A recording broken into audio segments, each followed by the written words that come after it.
안녕하세요. 굿초이스 가족 여러분, 무더위 어떻게 지내셨나요? 코로나가 빨리 종식되고 좋은 백신이 개발돼서 어려운 경제가 회복되고 또 사람과의 관계도 예전처럼 돌아갔으면 참 좋겠습니다. 모두 건강하고 행복하세요. 오늘 말씀의 제목은 감동을 주는 사람입니다. 이렇게 어려운 때일수록 어떻게 하면은 다른 사람에게 감동을 줄 수 있을까요? 우리가 읽을 말씀은 디모데 후서 1장 3절에서 5절입니다. 내가 밤낮 간구하는 가운데 쉬지 않고 너를 생각하여 청결한 양심으로 조상적부터 섬겨오는 하나님께 감사하고 내 눈물을 생각하여 너 보기를 원함은 내 기쁨이 가득하게 하려 함이니 이는 내 속에 거짓이 없는 믿음이 있음을 생각함이라. 이 믿음은 먼저 내 외조모 로이스와 내 어머니 유니게 속에 있더니 내 속에도 있는 줄을 확신하노라. 아멘. 옛날 어떤 고을에 부자 영감이 있었는데 아주 구두쇠로 소문이 나서 고을 원님 눈에 가시 같은 존재였대요. 하루는 이 부자 영감이 무슨 큰 죄를 저질러서 원님 앞에 서게 되었는데 원님이 세 가지 벌 중에서 하나를 선택하라고 했습니다. 첫째, 벌금 50냥을 내겠느냐. 둘째, 곤장 50대를 맞겠느냐. 셋째, 생마늘 석접을 먹겠느냐. 이 중에서 하나를 선택하라고 했는데 부자 영감이 계산을 해봅니다. 어떻게 모은 돈인데 50냥을 내가 도저히 낼 수가 없다. 그래서 50냥은 못 내겠습니다. 곤장 50대는 내가 맞다가 죽을 것 같아. 그래서 마늘은 몸에도 좋다는데 아직껏 이때 마늘 좀 먹지 뭐. 그래서 마늘을 먹겠습니다. 그렇게 했대요. 그런데 처음에는 쉽게 그냥 먹게 되었는데 한 접도 못 먹어서 속이 따갑고 기침이 나오고 도저히 먹을 수가 없어서 나 마늘 안 먹고 그냥 곤장 맞을게요. 그래서 곤장을 맞게 되었는데 하나, 둘, 10대를 맞더니 축 늘어져서 나 그냥 돈 50냥 낼게요. 그렇게 했대요. 고을 원님이 진작 그렇게 할 것이지 괜히 마늘 한 점 먹는다고 고생만 하고 곤장 10대나 맞고 그런 바보 같은 짓을 왜 하느냐 그렇게 했답니다. 이 사람의 문제는 무엇입니까?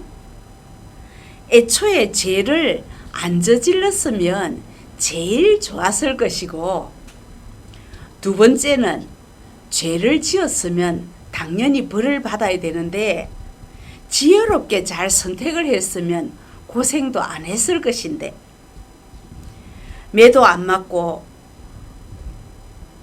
힘들게 마늘 먹는다고 고생 안 해도 되는데 욕심을 내려놓지 못해서 우스운 꼴이 되어버렸습니다. 여러분은 오늘 바쁜 모든 일들을 제쳐두고 은혜 받는 자리에 나오기로 결정한 것 최고의 선택인 줄로 믿습니다. 굿초이스에서 말씀을 듣는 데는 50냥 돈도 안 내도 되고 단지 은혜를 사모하는 마음만 있으면 됩니다. 여러분 준비되셨지요? 우리가 살고 있는 오늘 이 시대는 문제투성입니다. 정치적으로, 교육적으로, 경제적으로, 도덕적으로 문제가 없는 곳이 없습니다. 왜 이렇게 문제가 많은가 살펴보면 사람의 마음에 감동을 주는 것이 별로 없어서 그렇습니다. 저 사람이 나를 사랑하는구나. 그 진심이 통하면 감동을 먹습니다. 저 사람이 나를 인정해 주는구나. 그걸 알면 감동을 먹습니다. 그런데 사랑도 거짓이고 우정도 거짓이고 뭔가 나를 이용해서 덕을 보려고 하는 그런 계산이 보이니까 사는 게 메마르고 삭막합니다. 사랑한다는 말이 오히려 스트레스가 되고 부담이 되는 것들이 많습니다. 이런 세대 속에서 문제점을 알고 있는 우리라도 남에게 감동을 주는 사람이 되기를 간절히 바랍니다. 디모데가 바울에게 감동을 주었던 것처럼 기도할 때 가장 먼저 생각나는 사람, 생각만 해도 감사가 나오는 사람, 보기만 해도 기쁨이 되는 그런 사람들이 되기를 바랍니다. 본문을 보면 사도 바울은 그저 디모데가 고마워서 사랑스러워서 보고 싶어서 애잔한 마음이 느껴집니다. 디모데가 무엇을 어떻게 했길래 바울에게 이렇게 눈물 날 정도의 감동을 주었을까요? 첫째는 디모데의 눈물 때문이라고 합니다. 바울이 디모데를 생각하면 맨 먼저 떠오르는 모습이 디모데의 눈물입니다. 4절을 다시 보겠습니다. 내 눈물을 생각하여 너 보기를 원하면 내 기쁨이 가득하게 하리 함이니. 디모데의 눈물이 바울에게 기쁨이 가득하게 했습니다. 흔히 그렇게 말하지요. 남자는 일평생 3번만 울어야 된다고. 울지 않는 것이 남자답다는 뜻입니다. 그런데 신앙인은 그렇지 않습니다. 남자든 여자든 많이 울어야 됩니다. 예레미야는 눈물의 선지자였고 다윗은 눈물이 주야로 내 음식이 되었다 했습니다. 느헤미야는 예루살렘의 비참한 소식을 듣고 금식하면서 수일 동안 눈물로 기도했다고 합니다. 바울도 예수 믿기 전에는 아주 매정한 사람으로 피도 눈물도 없는 그런 사람이었지만 다메섹 도상에서 부활하신 예수님을 만난 이후에는 눈물의 사람이 되었습니다. 그래서 빌립보서 3장 18절에 보면 내가 여러 번 너희에게 말하였거니와 이제도 눈물을 흘리며 말하노니 여러 사람들이 그리스도의 십자가의 원수로 행하느니라. 빌립보 교인들을 눈물로 권면하는 내용입니다. 또 사도행전 20장 31절에도 에베소 교회를 목회할 때 3년이나 밤낮 쉬지 않고 눈물로 각 사람을 훈계했다. 이렇게 기록되어 있습니다. 바울이 그 몸에 가시가 있어서 3번이나 하나님께 고쳐달라고 기도했습니다. 그 몸에 가시가 무엇이었을까? 어떤 신학자는 간질이라 하고요. 또 어떤 신학자는 눈병이라고 합니다. 그냥 시력이 약해서 눈병이라는 게 아니라 너무 눈물을 많이 흘려서 그 정도로 바울은 눈물의 사람이었습니다. 그 바울이 오늘 디모데에게 말합니다. 너를 떠올리면은 네 눈물이 생각이 난다. 디모데의 눈물은 서러워서 흘리는 눈물도 아니고 억울해서 흘리는 눈물도 아닙니다. 자신의 죄 때문에 흘리는 회개의 눈물이고 하나님의 사랑 때문에 흘리는 감사와 감격의 눈물이었고, 죄에 매여 죽어가는 영혼들을 보면서 안타까워 흘리는 눈물이었습니다. 오늘 이 시대를 성경에는 미리 말씀했습니다. 마태복음 11장 17절에 우리가 너희를 향하여 피리를 불어도 너희가 춤추지 않고 우리가 슬피 울어도 너희가 가슴을 치지 않는 시대라고 2000년 전에 이미 말씀하셨습니다. 여러분, 감동을 주는 사람은 눈물의 사람입니다. 예리하고 똑똑한 사람이 감동을 주는 것이 아니라 이 시대의 아픔을 안고 눈물을 흘리는 사람이 감동을 줍니다. 두 번째로, 바울이 눈물 날 정도로 감동을 받은 이유는 디모데의 거짓 없는 믿음 때문이었습니다. 5절을 다시 보겠습니다. 이는 내 속에 거짓이 없는 믿음이 있음을 생각함이라. 바울은 디모데를 떠올리면서 그의 속에 있는 거짓이 없는 믿음을 칭찬했습니다. 디모데의 믿음이 거짓이 없다는 것은 무슨 뜻일까요? 복음적인 믿음이라는 뜻입니다. 복음이 무엇입니까? 우리가 1:1 양육할 때 배웠지요. 5손가락으로 정리했던 거 기억나시지요? 예수님이 성령으로 잉태하셨다. 나를 위해 십자가에서 죽으셨다. 3일 만에 부활하셨다. 40일 후에 성천하셨다.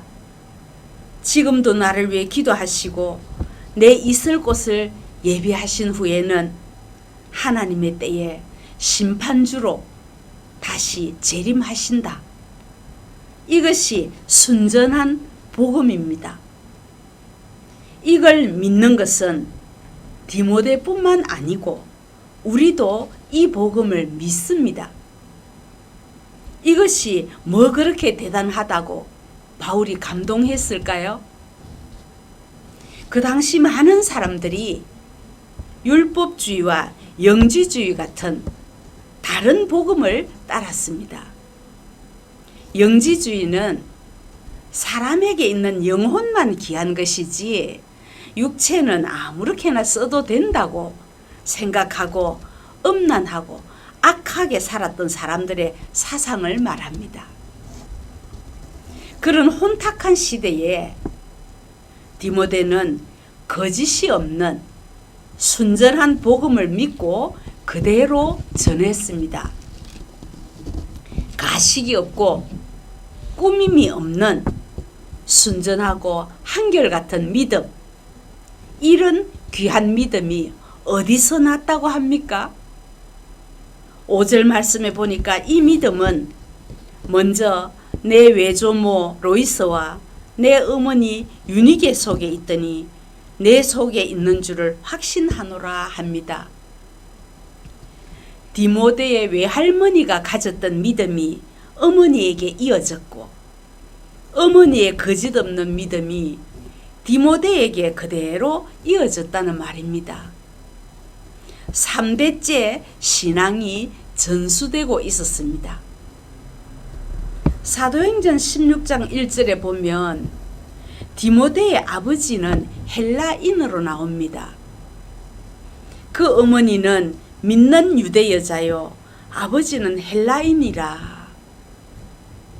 어머니를 소개할 때는 믿는 유대 여자라고 강조를 하는데 아버지는 그냥 헬라 사람이다 간단하게 소개를 합니다. 디모데는 아버지의 그 헬라 문화의 영향을 당연히 받았겠지요. 그 당시는 헬라 문화가 최고의 문화였습니다. 신앙의 정체성을 잃어버릴 수 있는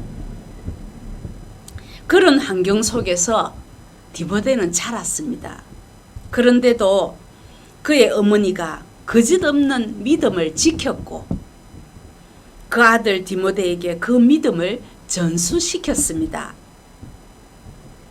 부모가 자녀에게 전해줄 수 있는 최고의 선물은 바로 거짓 없는 믿음입니다.